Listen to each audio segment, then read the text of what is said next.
la tarde de hoy vamos a hablar de los tóxicos que inducen alteraciones en el ritmo cardíaco. El objetivo, la idea fue pues, la revisión del tema del capítulo del libro de Medicina Crítica y Toxicología. Y pues mi tutor fue el doctor Rafael, que es médico,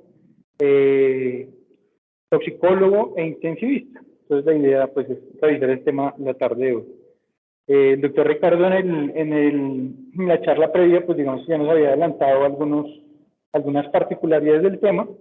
Entonces pues voy a intentar no redundar en esos tópicos, y la idea pues es tener un entendimiento general del abordaje inicial de los pacientes intoxicados con alteración en el ritmo cardíaco. Aclaro también que el abordaje inicial, como el ABC, la intubación, la estabilización inicial, pues no lo voy a repetir porque eso hace parte del manejo de todos los pacientes.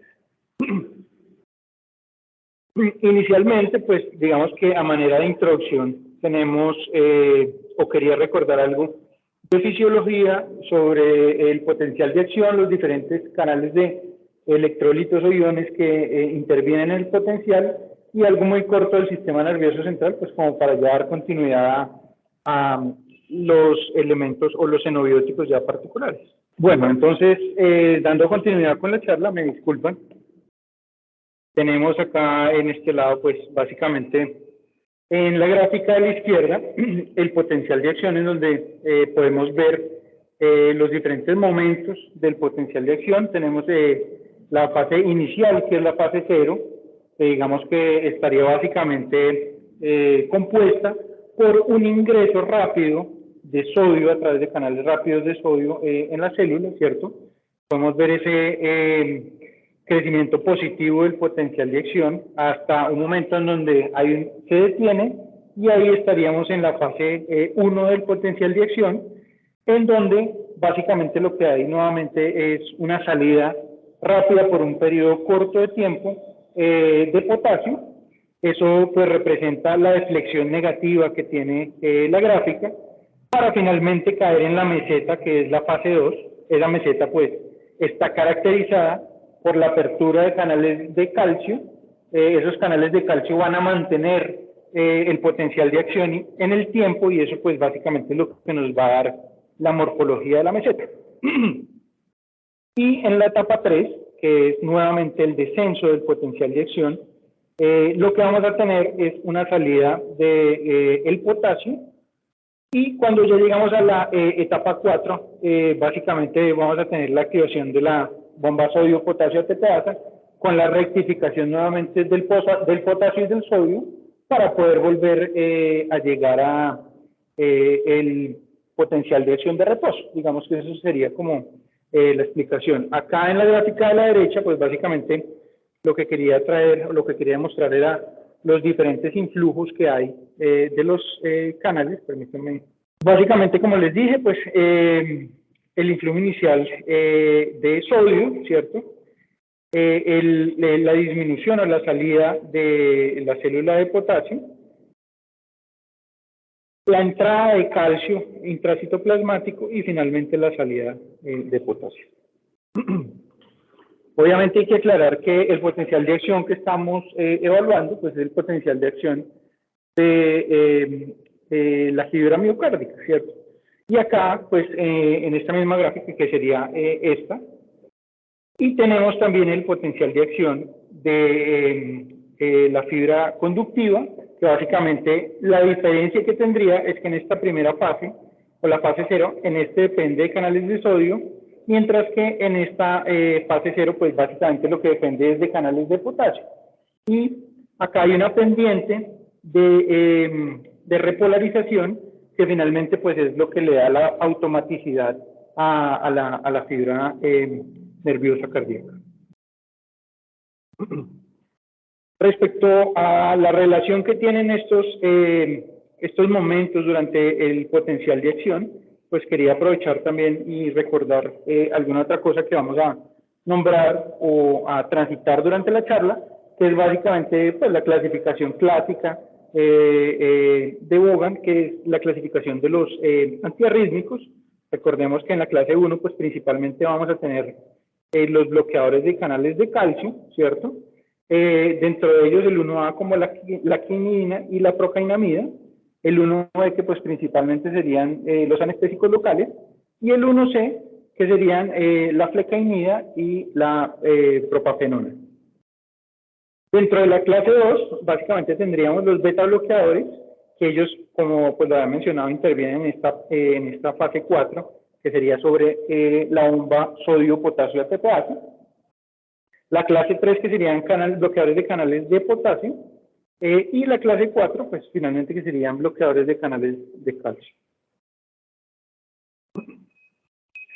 Dentro de los mecanismos que tienen los xenobióticos están incluidos los mecanismos habituales de la producción de arritmias cardíacas, entonces es lo que vamos a ver a continuación, que serían estos tres, que es el impulso, el inicio anormal del impulso, los ritmos desencadenados y la conducción anormal del impulso.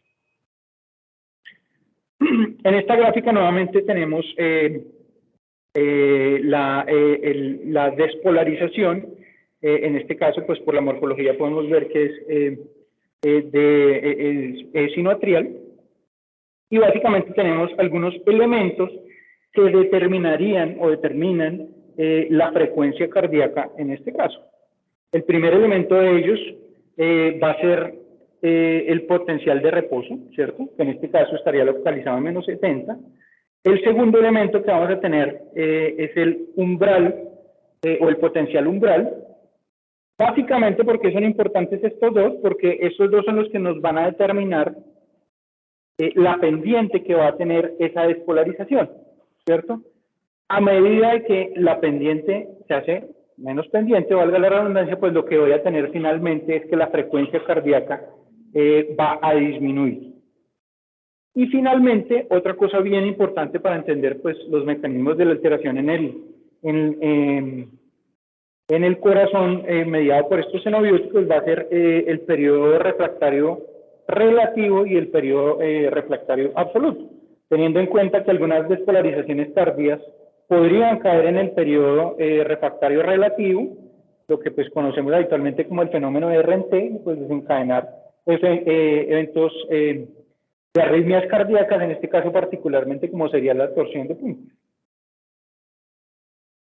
Y acá en esta gráfica, pues básicamente lo que tenemos esquematizado es como a medida que vamos cambiando la pendiente de la despolarización, pues vamos a tener una disminución muy importante de la frecuencia cardíaca, como si comparamos esta con esta que es mucho más plana, pues el efecto neto de la disminución de la frecuencia cardíaca. Respecto a los otros mecanismos, en este caso los ritmos desencadenados, tenemos dos. El primero, pues, es el ritmo desencadenado temprano, posterior a la repolarización, ¿cierto? Es decir, acá tenemos nuevamente la gráfica y la curva normal, y acá pues tendríamos representado su expresión electrocardiográfica. Como podemos ver acá, si bloqueamos los canales de potasio, pues lo que vamos a comenzar a tener es que vamos a alterar esa fase 3, ¿cierto? Y van a comenzar a ver despolarizaciones acá que en este caso pues caen en el periodo refractario absoluto, sin embargo tienen riesgo de caer posteriormente en el periodo refractario relativo. Es decir, el bloqueo de los canales de potasio finalmente lo que nos va a dar es un aumento o una prolongación del QT, ¿cierto? Tendríamos acá un QT normal comparado pues finalmente con la medición del QT en este caso, en donde pues evidentemente lo tendríamos prolongado. Y el segundo submecanismo de los ritmos desencadenados es, por ejemplo, cuando tenemos alteraciones en la fase 4, particularmente con el bloqueo de los canales, de la bomba sodio-potasio ATPase, en donde lo que vamos a tener es una aparición nuevamente de una despolarización temprana que podría generar el fenómeno de RNT. Es la repolarización tardía, perdón. Y el último, pues sería básicamente la conducción anormal del impulso, y este pues es más característico de los pacientes que tienen, por ejemplo, un infarto agudo del miocardio, en donde básicamente tenemos la propagación o el vector de la despolarización. Tenemos acá una estructura anatómica que dividiría en dos el momento o el camino por donde debería ir ese impulso, y podemos ver cómo acá, en este impulso, se encuentra con una zona que tiene un periodo refractario absoluto, es decir, por acá no se va a poder desencadenar ese impulso cardíaco. Sin embargo, puede pasar que nuevamente, perdona, acá en el periodo refractario absoluto, sí. Puede pasar que en el momento en que vuelva nuevamente ese impulso a esta zona, ya encuentre el periodo refractario relativo y podría conducir nuevamente, en este caso sería de manera retrógrada, que sería básicamente lo que conoceríamos como un mecanismo de reentrada, ¿cierto? Que es lo más, o el mecanismo más frecuente y más común de presentación de arritmias cardíacas. Es importante porque algunos bloqueadores, especialmente los bloqueadores de canales de sodio, pueden generar alteraciones en estas en el periodo refractario de manera asimétrica. Es decir, aunque no tengamos un elemento como un infarto, podríamos también tener la presencia de mecanismos de reentrada solo con esa alteración.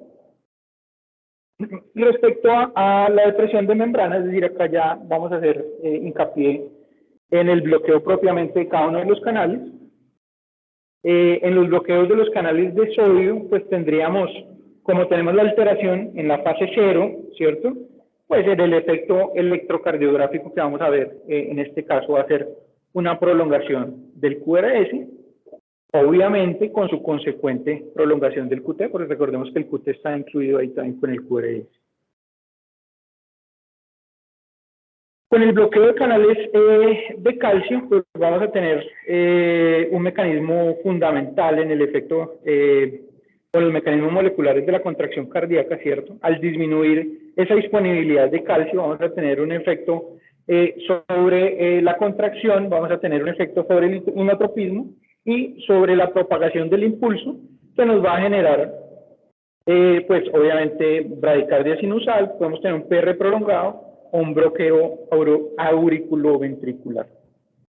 Y los canales de potasio, pues digamos, ya lo habíamos visto con un poquito de anterioridad, entonces no me voy a detener acá. La bomba sodio-potasio también lo habíamos dicho relacionada con el bloqueo de esta bomba, especialmente por los glucósidos cardíacos como el digital. Pueden hacer también diversas alteraciones en el electrocardiograma.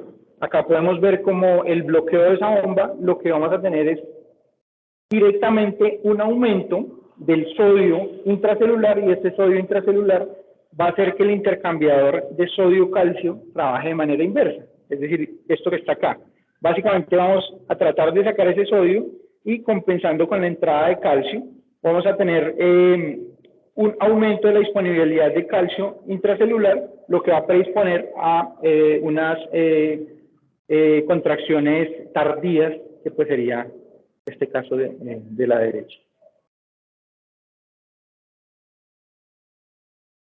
Y un poquito para recordar, pues el sistema nervioso autónomo está dividido pues en simpático y parasimpático, pero lo que me interesaba sobre todo era esta distinción de acá, ¿cierto? Acá arriba tenemos la representación esquemática del sistema parasimpático, en donde tenemos como la fibra preganglionar va a actuar con receptores de acetilcolina, así como la fibra postganglionar tiene la característica de que el estímulo parasimpático es un estímulo mucho más preciso, mucho más dirigido a algún órgano, a comparación del estímulo simpático, que sería un estímulo mucho más grande. Una sola fibra puede activar varias fibras simpáticas, así que las relaciones de 1 a 20 en el simpático, mientras que de 1 a 2 en el parasimpático. Y respecto a los receptores en el sistema nervioso central, pues los más importantes en esta afectación de el ritmo cardíaco, pues tendríamos el receptor principalmente el beta 1, que básicamente lo que haría sería la activación de la denilatociclasa. activando el AMP cíclico como segundo mensajero, y finalmente activando la proteína quinasa A, que va a fosforilar los receptores de rianodina y va a fosforilar el receptor lento de calcio, con un efecto neto, y es que vamos a aumentar el calcio intracelular. Cuando bloqueamos este receptor o cuando activamos los receptores beta 2 o activamos los receptores de acetilcolina, pues lo que vamos es inhibir esa acción sobre la adenilatociclasa, por lo tanto el efecto que vamos a obtener es un efecto contrario. Vamos a entrar ahora entonces en materia, ya refiriéndonos puntualmente al efecto de los medicamentos, ¿cierto? Y lo vamos a agrupar pues por grupos farmacológicos. El objetivo pues inicialmente es, a partir de patrones electrocardiográficos y de los diferentes tipos de arritmias, pues poder aproximarnos a cuál será el probable medicamento que esté produciendo la toxicidad o el xenobiótico. Para las bradicardias, pues digamos que en la literatura pues encontramos varios algoritmos. Este pues divide básicamente lo que encontramos en el electrocardiograma. Acá lo dividimos con bradicardia sinusal o un bloqueo de primer grado, en donde básicamente deberíamos evaluar si hay o no hipotensión. Si no hay hipotensión, lo más probable es que estemos encontrándonos frente a medicamentos que tengan una acción indirecta sobre el sistema nervioso autónomo, como podría ser los organofosforados, podría ser los opioides, podríamos tener los alfa-2 agonistas a nivel central. Y si tenemos bloqueos de mayor progresión, de segundo grado en adelante, que no responden a tratamiento, es decir, que no responden a líquidos y que están frecuentemente acompañados con hipotensión, pues lo más probable es que tengamos principalmente beta bloqueadores, bloqueadores de canales de calcio, glucósidos cardíacos y algún tipo de antiarrítmicos, o podríamos tener cocaína o antidepresivos tricíclicos en dosis muy elevadas. Finalmente lo que vamos a encontrar es una depresión de la frecuencia cardíaca. Y el tratamiento, pues digamos que el tratamiento a grosso modo pues sería un tratamiento de soporte. Realmente no existe evidencia clínica o ningún estudio en humanos que nos demuestre que alguno de estos tratamientos tiene una efectividad por un estudio aleatorizado controlado. Básicamente lo que tenemos son reportes de caso y reportes de series de casos, que es básicamente la evidencia que hay en este tratamiento. Y básicamente sería manejo de soporte, habitualmente atropina, fluidos, o medicamentos que actúen directamente sobre el receptor beta 1, como en este caso el isoprotenerol. Podríamos adicionar al manejo marcapaso, manejo de soporte para la hipotensión, que sería pues básicamente vasopresores, glucagón, especialmente en el caso de los beta bloqueadores, bicarbonato de sodio, especialmente cuando estamos hablando de bloqueadores de canales de sodio, y básicamente pues son tratamientos genéricos para todos los medicamentos. Y cuando hablamos de la parte de las taquicardias, básicamente tenemos tres posibles opciones en el electrocardiograma. Tenemos una taquicardia monomórfica, ¿cierto? Con complejo ancho, en donde las opciones que tendríamos pues serían principalmente dos. Sería una taquicardia ventricular con pulso, o sería una taquicardia supraventricular que estuviera bloqueada. Digamos que en el momento de la atención del paciente, pues lo que le recomiendan a uno es tratarlo como si fuera una taquicardia ventricular. Y pues lo dividimos en estable e inestable. Esto pues básicamente es tomado de las guías de taquicardia. Sin embargo, pues la adición acá es, si está estable, tratar de mirar, por ejemplo, con adenosina, para tratar de mirar cuál de los dos posibles mecanismos es para darle un tratamiento específico. Cuando tenemos una taquicardia bidireccional, probablemente deberíamos considerar intoxicación por digitálicos, y cuando tenemos una taquicardia de complejo ancho polimórfica, pues probablemente lo que tengamos es una torsión de puntas. Por lo tanto, pues el tratamiento va a ser un tratamiento específico con sulfato de magnesio y con marcapaso.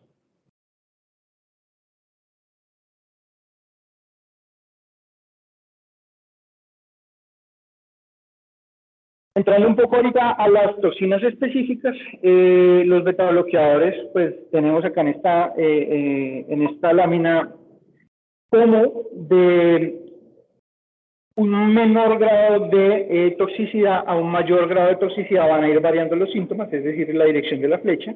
Inicialmente vamos a tener una bradicardia sinusal, un bloqueo AB de diferente grado, podemos tener ritmo de la unión, hipotensión, edema pulmonar y choque es lo que básicamente vamos a encontrar. Y esto es básicamente para recordar el mecanismo, que es básicamente la disminución de la fosforilación en los canales de calcio lentos que van a hacer que entre menos calcio a la célula. Y de manera particular tenemos tres medicamentos que están relacionados con una mayor mortalidad cuando hay intoxicación por los betabloqueadores, particularmente el sotalol. Como podemos recordar, el sotalol hace parte de los antiarrítmicos del grupo 3, es decir, es bloqueador de canales de potasio. Por lo tanto, pues debemos adicionar el manejo para este bloqueo de este canal. Y el propanolol y el labetalol, que tienen capacidad de estabilizadores de membrana mediante el bloqueo de los canales de sodio, y podríamos en este caso pues adicionar al manejo bicarbonato de sodio.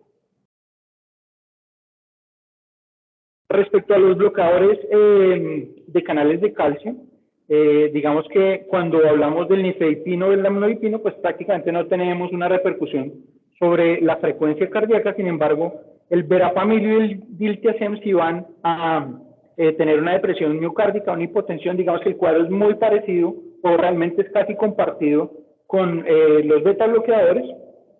Por tanto, pues en este artículo pues que les comparto el tratamiento, básicamente están incluidos para ambos tipos de bloqueo.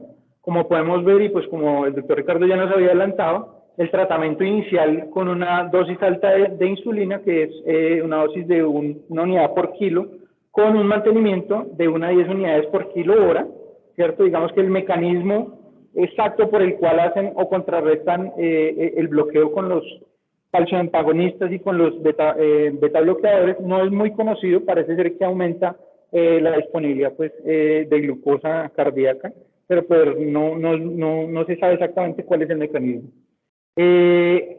Los inotrópicos y los vasopresores, pues como ya lo habíamos adelantado, son medicamentos pues, que siempre van a ir acompañando el manejo general de este tipo de intoxicaciones.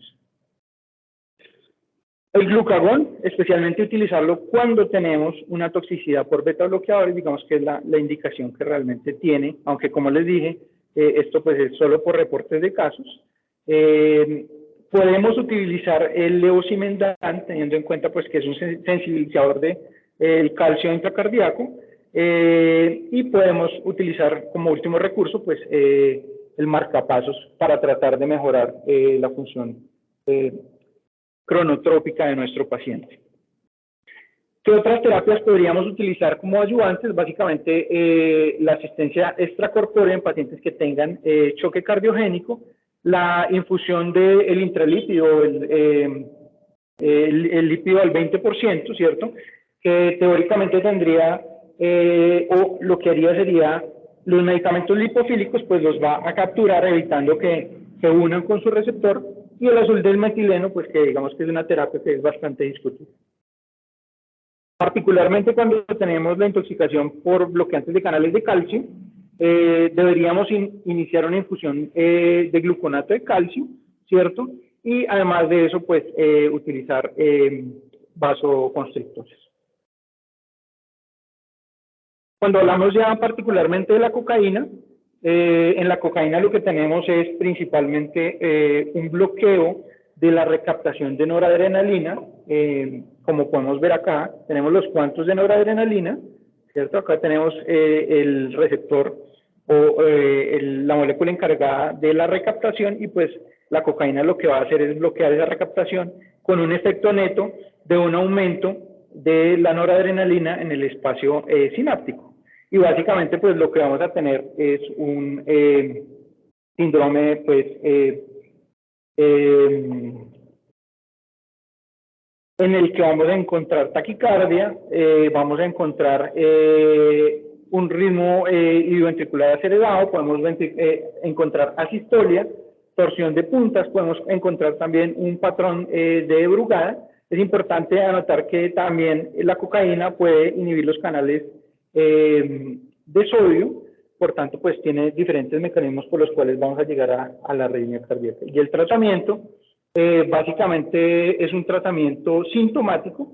Si tenemos hipertensión, hipertermia o agitación, pues el tratamiento indicado inicial va a ser la benzodiazepina. La benzodiazepina lo que va a hacer es ayudarnos al control de la frecuencia cardíaca, otros tipos de síntomas diferentes a la frecuencia, y hay que enfriar este paciente. Como puede bloquear canales de sodio, tenemos que adicionar un medicamento diferente a la benzodiazepina, que en este caso sería el bicarbonato de sodio. Y hay que recordar pues que la cocaína no solo produce arritmias cardíacas, sino también pues va a producir una hipertensión excesiva, está relacionada con infarto agudo del miocardio, con disección aórtica. Esta combinación es bastante frecuente, entonces pues no solo enfocarnos en la arritmia, sino ver el paciente también de manera integral. Los antidepresivos tricíclicos, básicamente el cuadro clínico que vamos a tener, o el cuadro clínico predominante, es la hipotensión, vamos a tener taquiarritmias y convulsiones. Acá tenemos algunas alteraciones en el electrocardiograma, como podemos ver alteraciones no específicas en el ST o en la T. Podemos tener un QT prolongado, un PR prolongado, bloqueo de rama y desviación derecha del eje. También podemos encontrar el síndrome de Brugada. Entonces podemos ver cómo, fíjense que ya en varios medicamentos o en varios xenobióticos, pues compartimos la capacidad de tener tanto taquiarritmias como bradiarritmias. Nuevamente, a medida que vamos progresando con la severidad de la intoxicación, pues inicialmente lo que vamos a ver en estos pacientes es un efecto anticolinérgico, es decir, vamos a ver principalmente taquicardia en estos pacientes, y vamos a ver un bloqueo de la recaptación de aminas, en este caso pues principalmente de la norepinefrina. Finalmente ya vamos a tener en la intoxicación más severa bloqueo pues de los canales rectificadores de calcio y disminución de la frecuencia cardíaca. Es importante adicionar al manejo pues general que ya hemos visto, sobre todo los pacientes que acá es 100, qué pena me quedó mal. Los pacientes que tienen un QRS ancho, pues básicamente lo que nos está hablando en el electrocardiograma es que tenemos bloqueo de canales de sodio, por lo tanto nuevamente vamos a utilizar bicarbonato. La hiperventilación en este tipo de pacientes es bastante discutida, aunque se puede utilizar de manera transitoria, y pues nuevamente terapias que son comunes al manejo, que son básicamente vasopresores o terapia de circulación extracorpórea.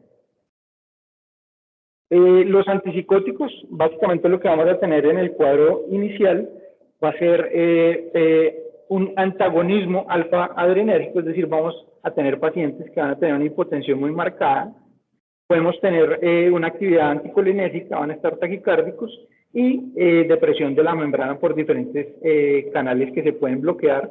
Realmente es un grupo que es muy heterogéneo y el que está más relacionado, los medicamentos que están más relacionados con mortalidad son estos dos que básicamente tienen una mayor capacidad de bloqueo cardíaco. ¿Cuál es el manejo de estos pacientes? Pues vasopresores, líquidos, bicarbonato. Pues ahí podemos adicionar el uso de lidocaína y debemos corregir el potasio y el magnesio de estos pacientes, y podemos también utilizar manejo con lipofundin. Si el paciente presenta taquicardia, podríamos utilizar esmolol. Básicamente, pues el esmolol tiene la ventaja de el tiempo de vida media corto, ¿cierto? O podríamos utilizar o plantear el ECMO en pacientes que tengan intoxicación con quetiapina. ¿Qué medicamentos estarían contraindicados? Pues básicamente los otros bloqueadores tipo 1, es decir, bloqueadores del canal de sodio, y tendríamos también contraindicados los de tipo 3 porque los antipsicóticos pues pueden bloquear cualquiera de estos dos canales y podríamos empeorar el cuadro clínico de estos pacientes. Respecto a los antihistamínicos, básicamente comparten la presentación clínica de los previos, y entonces pues el medicamento, el tratamiento va a ser igualmente de la misma manera dirigido. Respecto a los glucósidos cardíacos, acá nuevamente recordando que ellos lo que hacen es bloquear la bomba sodio-potasio ATPase. Podemos tener tanto y principalmente lo que vamos a ver es hiperpotasemia, aunque esa hiperpotasemia puede haber hipo e hiperpotasemia, entonces tenemos que estar pendientes de ese potasio. El tratamiento pues va a ser en este caso dirigido con los anticuerpos de tipo FAP. En caso de que no lo tengamos, pues va a ser un manejo de soporte, como ya lo hemos venido diciendo, corregir la hiperpotasemia, y podríamos utilizar el marcapaso en caso de que los pacientes tengan bloqueo de alto grado. Hay que tener en cuenta que en este caso podemos generar ritmos desencadenados y torsión de puntas también, y el esmolol también lo podríamos utilizar. Y finalmente, pues la torsión de puntas, acá básicamente lo que tenemos son contracciones prematuras que pueden desencadenar o pueden ir progresando a desencadenar contracciones retardadas y generar el fenómeno de RNT, y en donde básicamente en el electrocardiograma lo que vamos a encontrar es una taquicardia ventricular polimórfica que va cambiando el vector de dirección del QRS. El factor de riesgo o los factores de riesgos más importantes para presentar torsión de puntas en los pacientes intoxicados básicamente es la ingestión de xenobióticos a dosis elevadas, que presenten un QT corregido mayor a 500, que tengan bradicardia y hipocalemia, o que tengan factores de riesgo asociados. Otros factores que pueden estar también relacionados con la aparición de la torsión de puntas es el género femenino, la edad avanzada, la hipomagnesemia, alteraciones estructurales del corazón y síndrome de QT prolongado congénito. Y acá pues básicamente vemos el electrocardiograma básico, clásico, en donde tenemos la despolarización sobre la T, y pues básicamente tenemos la torsión de puntas en el electrocardiograma. El tratamiento para la torsión de puntas básicamente está dirigido a administrar sulfato de magnesio. Se pueden administrar 2 gramos y se puede volver a repetir la dosis. Hay que corregir las alteraciones hidroelectrolíticas que estén asociadas en la presentación de la torsión de puntas. Y si el paciente no responde al manejo con sulfato de magnesio, lo que podríamos hacer es utilizar algún medicamento que acelere el ritmo cardíaco, es decir, lo que queremos tener es una sobreestimulación o un overdrive para que pues este medicamento genere un ritmo sinusal nuevamente y pueda revertirse la arritmia cardíaca. Si tenemos un factor de riesgo para desarrollar la torsión de puntas, lo más importante es básicamente corregir las alteraciones hidroelectrolíticas, que serían básicamente corregir hipomagnesemia y alteraciones asociadas como alteraciones en el potasio. Y pues eso era lo que les tenía preparado para el día de hoy. No sé si tengan preguntas, dudas. Tengo una pregunta: ¿hay alguna manera por electrocardiografía de sospechar el tipo de intoxicación del fármaco? Sí, era.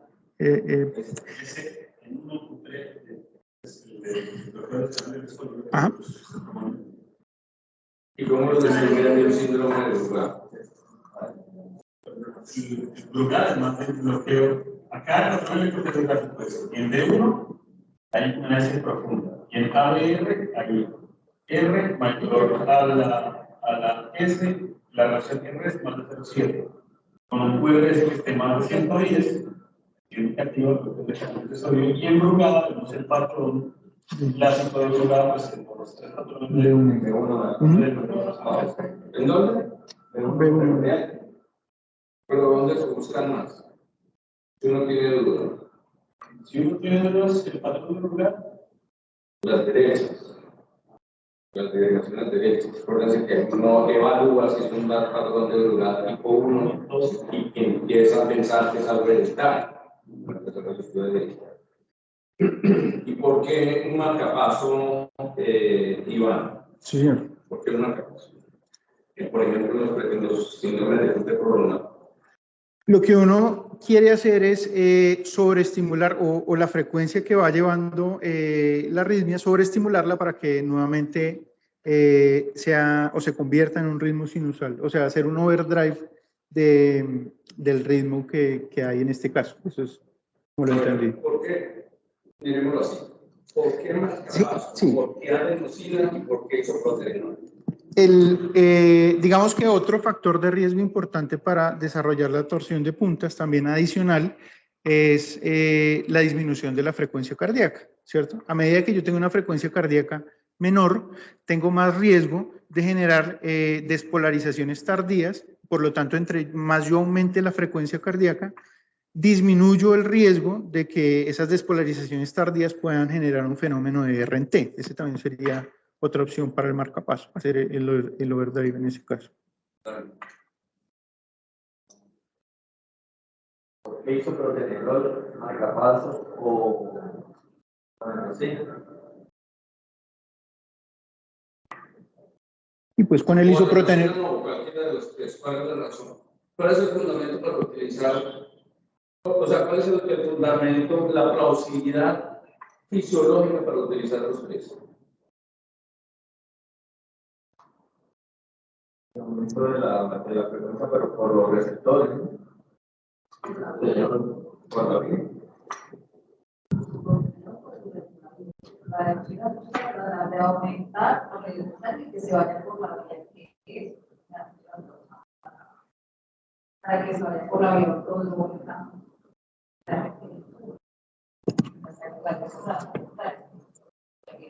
Sí, la de antihidrómica, pues obviamente tiene una conducción más lenta, más amplia, pero mucho más lenta, entonces ahí los pacientes tienen más riesgo de que entren en el periodo refractario relativo. El isoproterenol, que es lo mismo, porque ahí lo mostró Iván inicialmente cuando mostró en la gráfica los receptores beta 1 y beta 2, ese es el efecto del isoproterenol, que ya desafortunadamente no se consigue, pero tiene ese mismo efecto. Produce vasodilatación y además produce esa taquicardia. Y para el caso del marcapaso es exactamente lo mismo. Por ejemplo, si usted tiene una taquicardia ventricular que se vuelve perenne, que se vuelve constante, así no tenga inestabilidad hemodinámica, pues eso es un consumo muy grande de oxígeno. Usted lo que hace es beta-bloquear al paciente, beta-bloquearlo full, poner un marcapaso y con el marcapaso subir la frecuencia. Lo beta-bloquea y hace que el umbral arritmogénico se suba. Y le pone el marcapaso y le eleva la frecuencia de tal manera que el periodo refractario relativo se vuelva muchísimo más corto. Y la adenosina,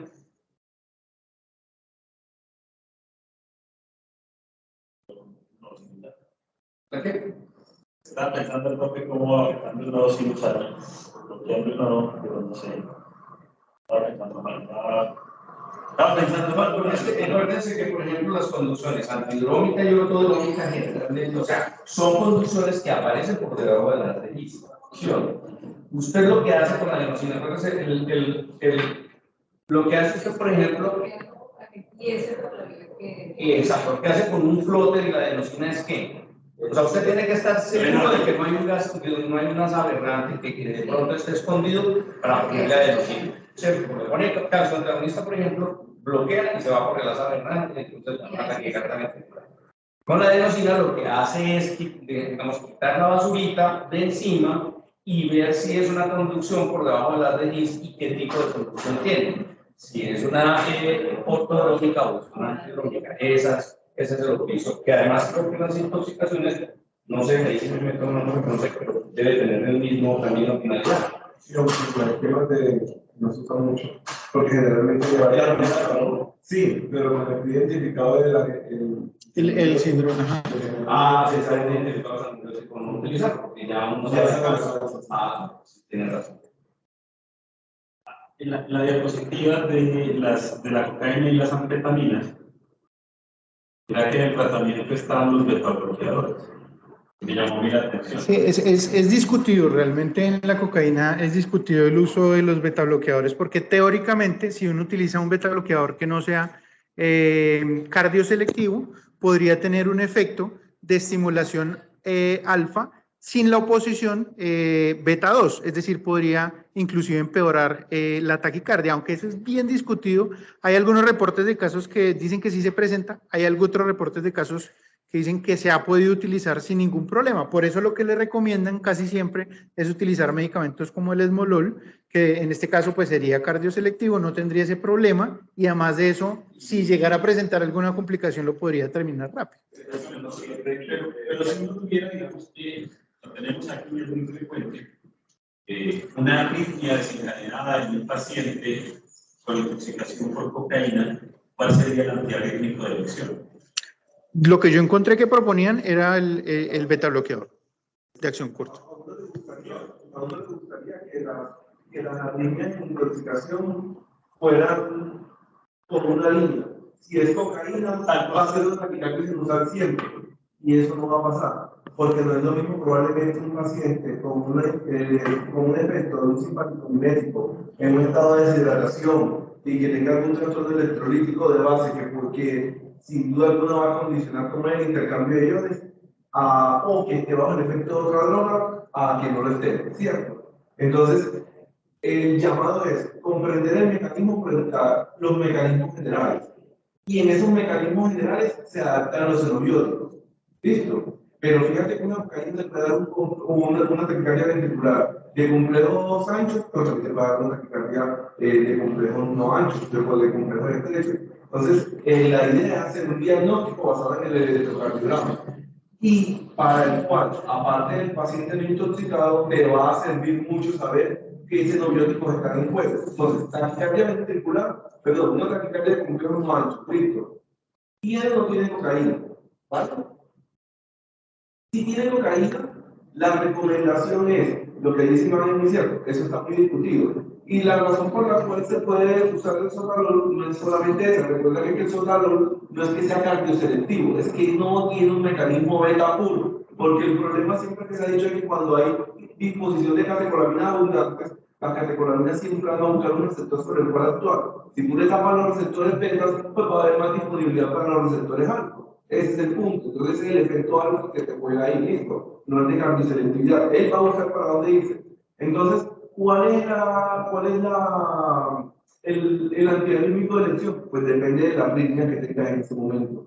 Esa sería más o menos la respuesta. Si tú lo que tienes es un paciente en el cual estás identificando que tienes unos complejos anchos, perdón, que tienes un QRS ancho, más que un QT, pues entonces tú ahí también tienes que empezar a ver, probablemente ahí lo que tienes es un bloqueo de canales de sodio, y va a la pregunta de Daniel. Entonces empiezas a buscar qué mecanismos te pueden producir bloqueo de canales de sodio. Pero el mecanismo, hay otros que tienen un bloqueo componentes mixtos, ¿cierto? Entonces tú tienes un QT prolongado y no es a expensas del QRS, y esas son las que yo siempre les digo que son las que más memoria hay que tener. Cuando esa prolongación del QT es a expensas del ST y no tanto del QRS. Y ahí sí me empiezo a meter yo de volver a los términos del porcentaje. Porque entonces es lo que él habló en 2 diapositivas que me parecieron muy importantes y que de pronto eso sí es un tema que debe quedar claro. Y es que cómo se pueden gestar esas arritmias por un estímulo temprano en una fase de regularización donde es susceptible el corazón de volverse a estimular y es donde se pueden gestar las ventriculares. Y yo aquí utilizaría que cae por el exceso de la oxidación de aminoácidos. Pero no, ustedes si piensan que ustedes ven mucho que el paciente hace taquicardia amiodarona, hacen infusión de amiodarona, por la noche es otra vez taquicardia ventricular y otra vez amiodarona. Entonces usted lo que está haciendo ahí es prolongando el origen de la taquicardia. Ahí sería que yo caí. Y tú me preguntas, Ricardo, tú me dirías, bueno, porque la cocaína te puede llevar a eso, y es, desafortunadamente, en ciertos escenarios, bajo el estímulo preciso, sí, también te puede llevar a eso. Entonces, la invitación es no tratar simplemente porque tú crees que sabes cuál es el xenobiótico. No, compruébalo, verifica que lo que tú piensas coincide con el electrocardiograma y así estableces tu estrategia. Esa razón puede ser cierto, porque pues, yo creo que la principal causa de muerte en jóvenes, pues, y sobre todo en el contexto de rumba electrónica, es esto, claro, y el famoso 12 eventos, ¿cómo se llama? Esa combinación de ustedes, y como que, no sé si han oído por la iniciativa de de CAE, cuando están en la CAE, se pasan ahí pues, con las bombas electrónicas, un testeo de dolor, o sea, polvito, famoso polvito, cosas que han encontrado, ketamina, cocaína, hasta psicóticos atípicos, le meten ahí pues una divina de cosas pues, como que se haga cocaína. Pero, digamos, pensar pues cuál es la venia que le va a generar y por qué mecanismo, muy raro. Es una mezcla ahí de lo que ya acaba de caracterizar muy bien la venia que usted viene, pues como que manejo, pero no puede ser una receta que sea. Incluso en los mismos medicamentos tú revisas y, por ejemplo, los tricíclicos. ¿Cuántos mecanismos arritmogénicos tiene un simple tricíclico? No tiene, exacto. Entonces, mira, tiene actividad oligocolinérgica, te puede precipitar los estados serotoninérgicos, te puede llevar a un vestíbulo simpático, ¿cierto? Entonces, con la cocaína no es similar, no es diferente. Esas son el espígolo, que en alguna. Y ese sí es troncha, urgentólogo y toxicólogo, porque todo el mundo le va a decir que se metió un pericazo. Pero hasta que alguien dice, venga, pero mira algo raro, claro, es una combinación de heroína y se te enreda la pica. Entonces, la invitación es que mira el electrocardiograma y averigua qué tiene. Yo personalmente nunca he considerado que los betabloqueadores deben estar absolutamente contraindicados. Simplemente se deben usar con cuidado. Sí. Porque hasta que porque es que hasta el sotalol, esa es la razón que el sotalol aparezca como prolinogénico. Es prolinogénico utilizado en exceso. Por ejemplo, pacientes que inicialmente empezaron a tratar con eso, no se sabía cuál era la causa de la taquicardia, pensando que era por ejemplo cicatrices, era un sotalol. En realidad todos los antiarrítmicos son probablemente. Incluso, ¿sabes qué propuestas se han hecho en intoxicación por cocaína? Y para terminar ahí de responderte, muchas veces que el manejo inicial debe ir hacia la sedación. Porque. Enfriar. Exacto, pero idealmente con benzodiazepina. Listo, con benzodiazepina de contracción, lo vas tranquilizando y ahí se hablaba en algún momento de que incluso las benzodiazepinas tenían algún efecto relajante en el músculo liso y podían traer un doble beneficio en el paciente. Porque muchos de ellos son simpáticos y médicos, pero cuando lo tranquilizan, controla el cama, se empieza a caer la descarga simpática del paciente, se empieza a bajar la producción de catecolaminas endógenas y entonces de alguna forma ahí lo empieza a controlar el paciente. Y si tuviera que usar algún bloqueador de canales de sodio, que suena paradójico, porque dice que alguna intoxicación por bloqueo de canales de sodio es por el tiempo de acción que son capaces de ocupar el tienen una inhibición competitiva y desplazan el otro xenobiótico y como ese se libera rápido, pues digamos que puede uno sacarlo. Exactamente. O sea, empeora el cuadro por un segundo con un bloqueo de canales de sodio, pero como dura un poquito, o sea, es un deterioro transitorio, lo empeora, pero para aliviar inmediatamente. Acá se me olvidó preguntarles una cosa que vi también. ¿Por qué el antinón? ¿Es lo vieron por ahí metido? El antinón es de los primeros inhibidores de fosfodiesterasa, un medicamento que ya no fue utilizado muy neotrópico. Era muy tóxico, producía trombocitopenia y tenía un tiempo de acción supremamente largo. Y el mecanismo de acción es precisamente por la inhibición de la fosfodiesterasa. Por eso está utilizando la 90.